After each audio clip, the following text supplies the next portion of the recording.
नमस्कार दोस्तों। क्या आपने कभी वैसलीन की सहायता से जैकेट को साफ करके देखा है? नहीं देखा होगा। क्या आपने कभी सेफ्टी पिन पर इस तरह से मोती लगाकर देखा है?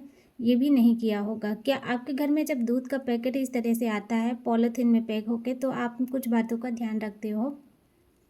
तो चलिए ऐसे ही कुछ छोटे छोटे से हैक शेयर करने जा रही हूँ अपनी इस वीडियो में, जो आपको डेली लाइफ में बहुत ही ज़्यादा आपकी हेल्प होगी और बहुत ही काम आएंगे।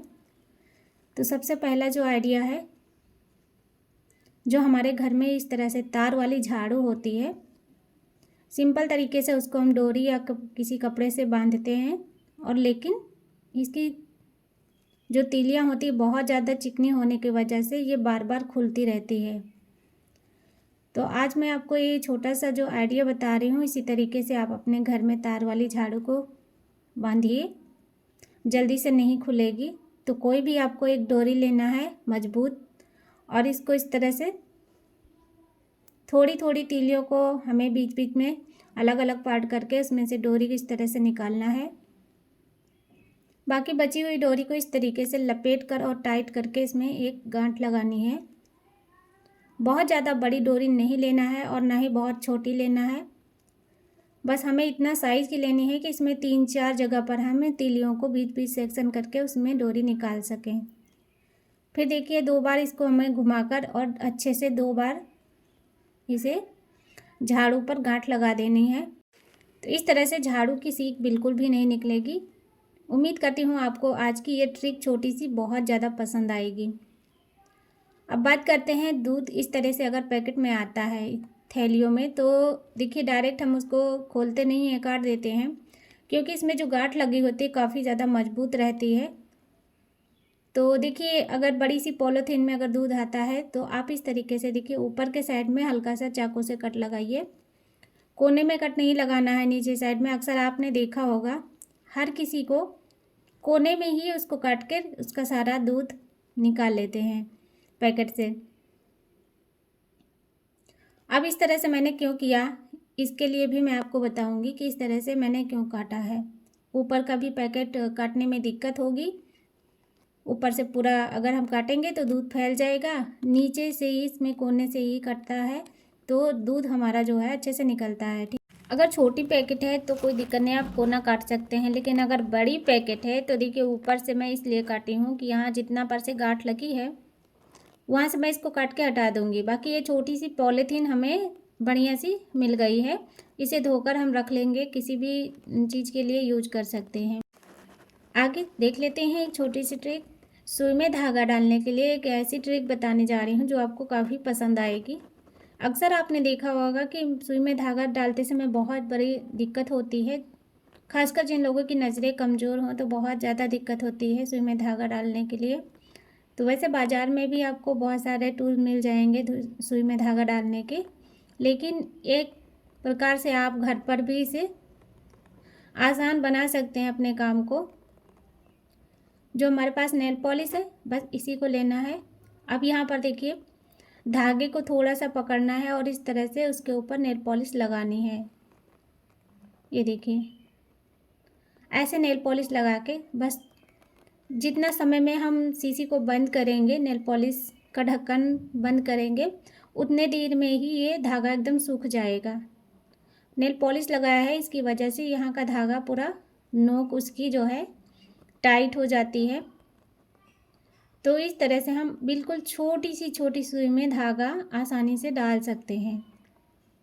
ये देखिए एक बार में ही धागा पड़ गया है, बिल्कुल भी दिक्कत नहीं हुई है। तो ये ट्रिक बहुत काम की है, अगर आपको पसंद आ रही है तो ज़रूर एक बार ट्राई करना। अगली जो ट्रिक है बहुत ही ज़्यादा खास होने वाली है हर लेडीज़ के लिए।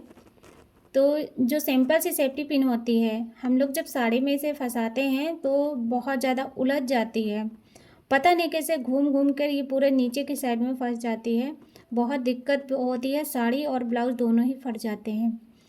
तो देखिए मैंने यहाँ पर लिया है फेविक्विक और ये छोटी सी मोती। तो पहले फेविक्विक को यहाँ पर देखिए लगा दिया है, उसके बाद में इस तरह से मैंने एक मोती डाल दिया है। बहुत बड़ी मोती नहीं डालना है, बस मीडियम साइज़ की होनी चाहिए। जब ये सूख जाए तो देखिए इस तरह से अगर हम सेफ्टी पिन साड़ी में लगाएंगे तो सेफ्टी पिन नहीं फंसेगी कभी भी, ये बहुत ही काम की ट्रिक है, एक बार ज़रूर आजमाइए। चलिए अब एक और छोटा सा आइडिया देख लेते हैं। जैसा कि मैंने पहले ही बताया कि आज मैं बिना साबुन बिना पानी के जैकेट साफ़ करने वाली हूँ, वो भी गंदी मैली। तो ऐसा नहीं कि यहाँ पर साफ़ सुथरी है, आपको सिर्फ दूर से देखने में लग रहा है, लेकिन देखिए बच्चे के जो कपड़े होते हैं ना बहुत गंदे होते हैं। एक टाइम अगर 1 घंटे के लिए उनको पहना दो तो तुरंत ही वो कपड़ा गंदा हो जाता है। तो जब भी सर्दियाँ ज़्यादा बढ़ जाती हैं तो उस टाइम पे आप पानी और साबुन ये सब तो भूल ही जाते हैं कि भाई अगर हम धो देंगे कपड़े को तो सूखेगा नहीं, क्योंकि धूप निकलती नहीं है। तो उस टाइम पे आप ये आइडिया आजमा सकते हैं। तो देखिए क्या करना है, थोड़ा सा आपको कोई भी आपके पास जो टेल्कम पाउडर है उसको लेकर इस तरह से पूरा जैकेट पे इस तरह से छिड़क देना है, हल्का हल्का सा, बहुत नहीं डालना है, नहीं तो पूरा आप पाउडर ही बर्बाद करें, ऐसा नहीं है, बस थोड़ा सा डालना है। और बाकी मैं यहाँ पर एक रुमाल ली हूँ और रुमाल की सहायता से पूरा इस तरह से इसको झाड़ दे रही हूँ। तो झाड़ते समय ऐसा नहीं कि पूरा पाउडर निकल जा रहा है, कपड़े पर भी लगा हुआ है और जहाँ पर ज़्यादा है लगा तो वहाँ बराबर अच्छे तरीके से, और जेब के अंदर भी बाकायदा अच्छे से इसको पूरे में लगा देना है। यानी कि मैं पूरे पाउडर को इस तरीके से पूरा अच्छे से लगा दे रही हूँ, अंदर बाहर पीछे साइड में और आस्तीन पर। तो पाउडर लगाने से क्या होगा, जो बहुत ज़्यादा गंदगी होती है, देखिए बच्चे तेल वगैरह भी लगा लेते हैं, सर में लगाते हैं, तो उससे कॉलर वगैरह बहुत गंदी हो जाती है। तो जितना भी जहाँ जहाँ पर तेल के दाग धब्बे पड़े हैं हल्का फुल्का, पाउडर जो है अपने अंदर वो अब्जॉर्ब कर लेता है, सोख कर लेता है। तो उससे क्या है कि आप जो मैल है गंदगी वो निकलने में बहुत ज़्यादा आसानी होगी। और बिना पानी बिना साबुन के भी मैं धो के दिखाने वाली हूँ, ऐसा नहीं कि मैं पाउडर ही लगा के यहाँ पर दिखा रही हूँ। इसके बाद हमने यहाँ पर लिया है 1 कटोरी में गर्म पानी और थोड़ा सा इसमें 2 बूंद के करीब मैं इसमें शैम्पू डाल रही हूँ। बहुत नहीं डालना है क्योंकि हमें जैकेट को बिना धुले ही साफ़ करना है। तो आप बोलेंगे पानी नहीं बोले थे, लेकिन पानी यहाँ पर यूज़ हो रहा है।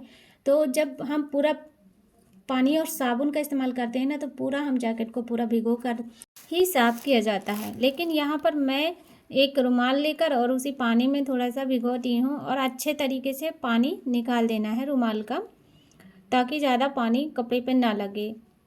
अब इसके बाद जहाँ पर जिस एरिए में बहुत ज़्यादा गंदगी है, मैल जमी हुई है, तो वहीं पर हमको ज़्यादातर क्लीन करने की आवश्यकता है। तो बस यहाँ पर देखिए कॉलर ज़्यादा गंदी होती है बच्चों की, तो आप ऐसे ही बड़े लोगों की भी जैकेट को साफ़ कर सकते हैं। तो इस तरह से देखिए थोड़ा टाइम के लिए मुझे घिसना पड़ेगा, तभी इसकी मैल निकलेगी। अब ये काम तो आप बहुत आसानी से कर सकते हैं साबुन और पानी की सहायता से, और मशीन पे भी साफ़ कर सकते हैं। लेकिन ये आइडिया आपको तब काम आएगा जब धूप नहीं निकलती है, क्योंकि मशीन में भी कपड़े धुलेंगे तो भी आपको हल्का सा धूप दिखानी ही पड़ेगी। और मान लीजिए आपके पास कोई और जुगाड़ नहीं है, कहीं बाहर हैं और कपड़ा धोना नहीं चाहते हैं और उसी कपड़े को हमें पहनना भी है, तब के टाइम आप ये आइडिया लगा सकते हैं, अपना दिमाग चला सकते हैं। ठीक है, ऐसा नहीं है कि भाई सारी सुविधा होते हुए भी हम ये फालतू का काम करें, तो ऐसा कोई भी नहीं करेगा, मैं भी नहीं करूँगी। लेकिन जब भी हमें कोई ऐसी इमरजेंसी हो जाती है, ऐसा टाइम होता है, तो हमें कुछ ना कुछ अपना दिमाग चलाना पड़ता है, जुगाड़ से काम चलाना पड़ता है ना। तो बच्चों के कपड़े तो बहुत गंदे होते हैं, तो आप इस तरीके से उसकी क्लीनिंग कर सकते हैं। तो देखिए सबसे पहले कॉलर को साफ़ किया है, इसके बाद में यहाँ आस्तीन की भी सफाई कर दे रही हूँ। अब थोड़ा थोड़ा सा जो पानी लग रहा है कपड़े पर, ये बहुत नहीं लगा है, बस हल्का हल्का सा है, तो ये हवा लगते ही सूख जाएगा। आप चाहे इसे पंखे में रख दें और या फिर तुरंत ही प्रेस कर लें।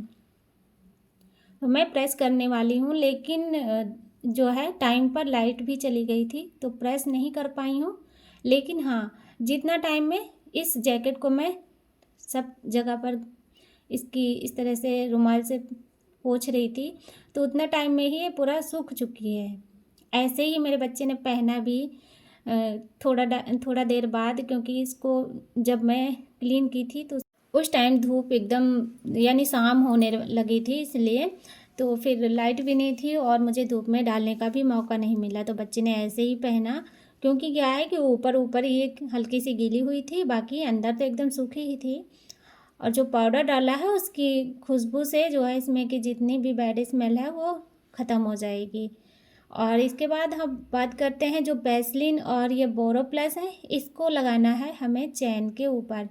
तो बच्चे लोग हमेशा अपनी चैन को खुरबुर करते रहते हैं, क्योंकि उसको ना तोड़ने में ही लगे रहते हैं। तो जब भी चैन थोड़ा सा टाइट होके चलने लगे फंस के, तो आप इस तरह से थोड़ा वैसलीन लगा दें चैन के ऊपर, तो उससे क्या है कि चैन एकदम बराबर अच्छे से काम करने लगेगी।